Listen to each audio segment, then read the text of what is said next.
Okay, hi everyone, and welcome to today's monthly webinar, which I haven't updated the slide. It says February, but obviously it should be April. Mistake number one there. Always good start, isn't it? So today's session, as per normal, is being recorded. So everyone will get a link to today's recording.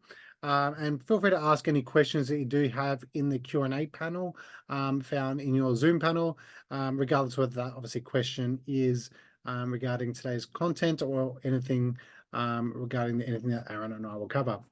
So for anyone who I've met before, my name is Jeevan Toki. I'm head of Simple Fund 360, and I'll be taking you through the very, I suppose, minor changes over the last month within Simple Fund 360 and Simple Invest 360. Joined as always by Aaron Dunn, CEO and co-founder of Smarter SMSF. Welcome, Aaron. G'day, Jeevan. How are you? Very good. How are you doing? Not too bad, thank you. Well, yeah, it's kind of feels like a little bit of the calm before the storm, doesn't it? So I'm sure your team's very busy with end of year sort of product release stuff. And of course, we've got federal budgets, we've got sort of tax planning, we've got end of year lodgements. So there's a lot going on. Yeah, I suspect that the next couple of months we'll have plenty to be talking about. Exactly right. I think the next 2 months will be very busy indeed. So as mentioned, any questions you have for either Aaron or myself, feel free to enter in. We've got several BGL team members logged in, and they're happy to respond to any questions, and we'll cover Q&A there at the end. Okay, so our last update we released there on the 5th of April, 2024, and our next update's going out this Thursday. So I'll mention a few things that are coming there, but our sort of updates across May and June will cover a lot of tax compliance changes. So that's heavily where a lot of our team's been focused on at the moment. So that's obviously not available now, but will be available very shortly. On the previous update, I suppose there was three key changes that I'm going to cover today. So the first one there is smart reports. So jumping now into Simple Fund 360, I'll go through and select my fund. Okay, so for anyone who hasn't caught this in previous releases, we have released a brand new screen there, which is Smart Reports. And this is the ability to view the reports there on screen. So you will see what we have done in previous releases across there is obviously the balance sheet, operating statement, and statement of cash flows, which are all available there on screen and available there to either view as a summary view, detailed view, for things like the statement of financial position, able to see things that back up to 4 periods, and that's across the 3 reports there actually, and see that across. I'll make that just a little bit bigger, and able to, on certain amounts we can see a little link, able to query down what transactions are made up with those. So across here now, we've added the trial balance, which is available through. So as you can see, the obviously trial balance can be generated based on a particular period. The dates which the fund or entity you have selected, the default, I guess, financial period will display by default, but you can obviously update those as needed. And what you'll see there is across all the information there with the particular trial balance. In terms of then drilling down what makes up that particular amount, so let's say here for BHP shares, you are able to click on the row, which will automatically show and display all the transactions which make up that particular, obviously, account. So obviously, depending on the account and number of transactions, that will change or chop and change. You are able to also view a general ledger on screen. So in this case, I could select multiple accounts or all accounts and click on the general ledger button, which will obviously then drill down into those accounts. And then if I want to view the transactions, I can still click on this icon to go through and drill down further. If you're going across various accounts, so let's say you want to see all dividends, I can go through again, select that and view the general ledger on screen, which can be generated at any point in time, and obviously generate out to PDF there. What we've also included as part of this release, which is available on all 4 reports that you do see there, is the ability to generate AI analysis. So that can be done by obviously clicking on the button there, AI analysis. What this utilizes is very similar to that of ChatGPT, uses generative AI and uses the information you can see there on screen to actually go through and grabs all information there to actually generate an analysis based on the actual, obviously what's occurred for the financial year, and it depends whether you've actually obviously completed the financial year, depends what's occurred in the previous financial year, as I said, whether you've actually completed up to date. So it'll give you that nice summary there of the actual trial balance. You can do the same, which I've covered in previous webinars around the balance sheet, operating statement, and cash flow statement there as well. And then you can also ask questions back. So there's, canned responses that we have down the bottom here. So Eli 5, which is explain like I'm 5, which will actually transform the information back, back, or I suppose transform the information in a simplified manner that will actually go through. And I suppose you can ask any questions back at it that you like. Obviously, the answers that it's going to generate at this point in time are limited to the information on screen. So in this case, limited to the trial balance only. It doesn't look at any other data or information from other screens and information there. So again, utilize that, have a play around with it, and go through and see what occurs. If there's any issues or errors that you see, please let us know, and we're always happy to respond to that. So you can click on the feedback button, which is on the right-hand side of your screen, and provide that feedback through. The feedback that you enter there is sent to every single member of BGL, so everyone in the team receives that feedback.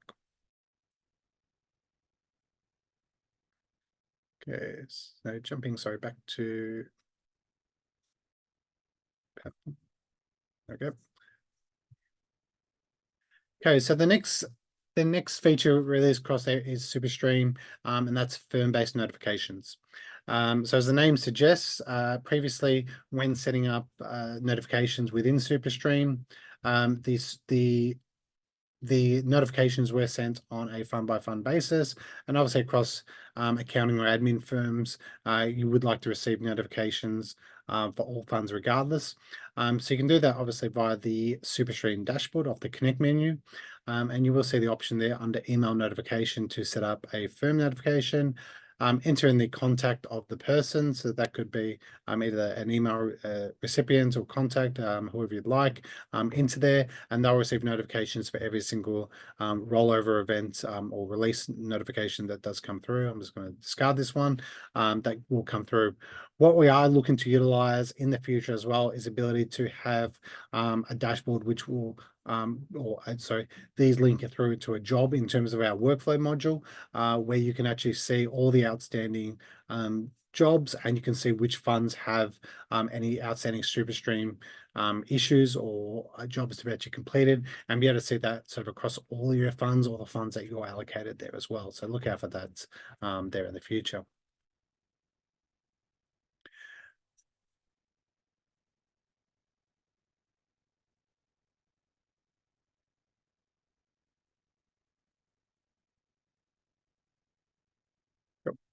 So the last one there is around combining rental expenses in the operating statement. So this was a feature we added, I believe, late last year, and we've now extended this to support custom accounts as well.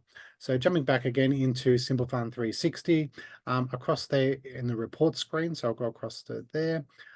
If you look at the operating statement, so you'll see under the report setting that there is the option there to combine property expenses. So obviously, it will retain whether that was toggled last time on or off. Where that's actually set, if I go through and generate that, it'll actually, as the name suggests, combine all the property expenses into just one line item there in the actual operating statement. Of course, if you go through and for this particular fund, go through and generate that, go out and generate it again. If you don't select that as per normal, and which is default treatment, you will see all the property expenses done on an individual detailed basis across there. So the two big focuses of that particular one.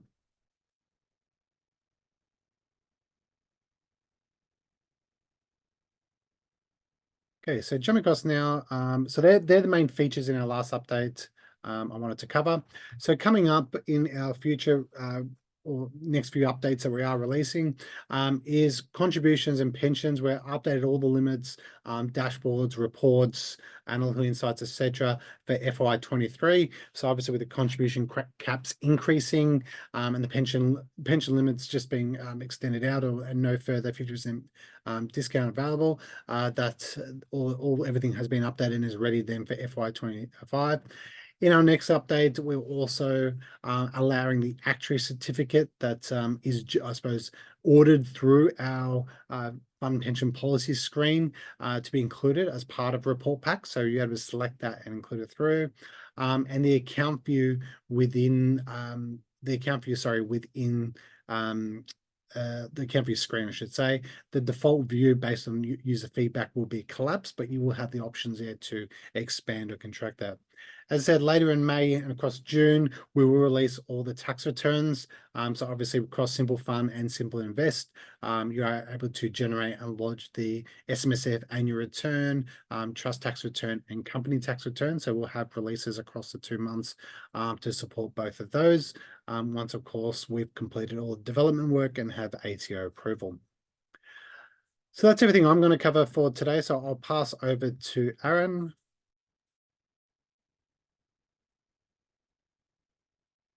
Okay, and Aaron, you should have control now. Yep, I do. Excellent. Thank you. Yeah, well, thanks, everyone. From an update point of view on the Smarter SMSF side, I guess, as we mentioned at the very beginning, there's a bit of a calm before the storm at the moment. So one of the things that I wanted to just mention today, because we do get this question quite often about the timeliness of how often you should be updating deeds and whether it may be appropriate to be thinking about that in the coming months or in light of recent changes and so forth as well. I guess first and foremost, when we look at this particular topic, changes in legislation doesn't automatically require the deed to be updated. So what we're ultimately looking for here is the circumstances that relate to the client or substantial enough change that would warrant something to be amended at a much larger level. And we saw that in 2007. We then saw that again in 2017, where I'm sure most of you would have gone in and made some specific changes across your client base. So what we typically look for is prescriptive sort of deeds where there might be some references to things like membership or age limitations, such as with downsizer contributions, or even where you might want to be utilizing the electronic execution of documents. So these are things where you might have more prescriptive structuring of that content within the relevant deed. And therefore, if you are looking to undertake a strategy, for example, an individual now can make a downsizer contribution from age 55, if there is some sort of prescribed age in there that might have gone back to 65, might have gone to 60 and now 55, or even where you updated it in 2017 and these laws came in 2018, making sure your deed allows for these things is hugely important. Now, whilst again, change may have occurred, the trustee may not actually have to undertake anything, as I touched on there as well. And as a result, I think what is part and parcel of what you are doing is that you need to ensure that you are keeping up to date as standard business practice to ensure that your clients can naturally capitalize on what's going on today as well. And part of today, I guess, is just understanding, well, what are some of the triggers that we need to be thinking about? So the one flag here is if you do see a client that has a deed that probably predates 2017, it is likely to be deficient in a number of areas, and in that instance would require an upgrade. Now, in that context, what I just wanted to show you here, and we talk about this quite extensively within our Smarter SMSF training, is the catalogue of what has actually been going on. We know superannuation changes quite regularly. So in a lot of instances, we look to, as I said, different points in time, 2007, 2017, but it's understanding, well, what are the other areas that might have changed that are going to impact our clients that then impact the fact, well, do we actually need to make an upgrade or not? So post 2020, of course, we've seen a number of key areas that we just need to be aware of. So we've seen case law, our Hill and Zuda decision, and a number of ongoing case law in respect of the payment of superannuation death benefits is really important. Now, that's not to say that you can't pay a death benefit, but the form in which it's being paid becomes really important. We've seen changes around things like market-linked pensions. We've seen COVID measures. We've seen director ID requirements. We've seen the introduction of electronic transaction measures across various Treasury law portfolios. And of course, going back to 2021, we saw that increase from 4 to 6 members for SMSFs as well. So just keeping on top of this and the implications that it has for your clients is crucial. And again, understanding when the timing of that might be relevant to actually do that upgrade. And I think when we are looking at the upgrade itself, we're not only talking about, well, do we simply update the rules of the fund, but do we need to align the other documents that are related to it? And a constitution is a perfect case as well. So these are the areas of risk that I see. So in particular, we see quite often ineffective deed updates. So what do I mean by that? I mean that there have been procedural defects, missing information, incorrect information inside that update. So we haven't had a particular party execute that deed, or the fact that it needed to be approved by not only the trustees, but the members or a participating employer, whatever it is. Okay, so there are a number of these things that we need to make sure have been done and have been done correctly. The way in which that document can be executed, the way in which a particular nomination, for example, with a BDBN, needs to be validated. So the steps that would need to occur there as well. The outdated documentation, which we spoke about already, the alignment of the Constitution. In particular, we still do see people that have an entity dealing with multiple structures. So the fact that we should have a special purpose trustee company there. And then again, looking at the framework in which documents can ultimately be signed as well. Now, it's great that we can, in many instances, align a single deed or a uniform deed maybe within our practice for our clients. But if we are replacing deeds and documentation with our clients, we just do need to, of course, make sure that we're not overriding any specific work that might have happened with them. And quite clearly, things like blended families here are a really good example. So there may have been some very specific work done around the estate planning, the binding nomination, the way that pensions might revert, and ensuring that when we do any upgrades to our governing rules of the fund, that the deed of variation allows for the continuation of certain documents to apply without having to potentially regenerate those in the first instance as well. Because, as we know, we have seen consistently year on year on year, the fact that superannuation death benefits will get challenged where there is an agreed party. So the nuances as to how things need to be done are really important. So the validity of death benefit nominations, as I touched on before, Hill and Zuda, the role of the EPA and whether that is for a period of time and then it ceases, maybe it ceases at death or it doesn't, and we've got the cases there. And then understanding, again, why you might have a reversionary pension or why you might not, the implications of that reversionary pension and the conflict that it may have in respect to other documents within the setting of that self-managed super fund as well. So some key tips from my point of view when it comes to looking at the deed. So ensure that you're familiar with the powers of the trustee or trustees with the deed that you want to utilize. So uniformity is certainly going to play a big role in the advice work that you do, being able to support your clients, knowing what the rules say around membership, around what the rules say about pensions, around decision-making. These are all crucial, but there will be certain points of time where you need to go outside of the 9 dots of a particular deed because of that client's circumstances. It is crucial, therefore, that you understand the form and process of those key requirements within the deed. So what do you have to do to ensure that that binding death benefit nomination is valid? Look for the features that may benefit the client's circumstances. So things like in deeds, you'll see the role of a fund guardian, the fact that you might have to deal with succession. So when a client loses capacity is there some sort of succession provision that allows for the appointment of that enduring power of attorney? Are there special rules? So Smarter SMSF, we have our special rule of the fund that annexes that particular document, like a BDBN, like the pensions, as a rule, as if it existed within the deed itself. The other thing, make sure your corporate trustee rules align to the deed rules. So when you're doing upgrades, make sure you are looking at the way in which decision-making needs to occur from a corporate trustee point of view so that it aligns up with what the rules of the fund are saying. We did a process recently with clients where we found that the constitution, it was actually a memorandum and articles, went back to 1978. So we had a situation where the client had lost capacity, but the memorandum and articles really didn't cover any of those issues, and we needed to get some legal support for that client to be able to go and remedy that issue and then naturally make the upgrades that they could do to allow for the appointment of the EPA in that particular issue. Now, when it comes to deeds, naturally not all are the same. So do your homework, understand the relevant key features and what's important when you're advising your clients.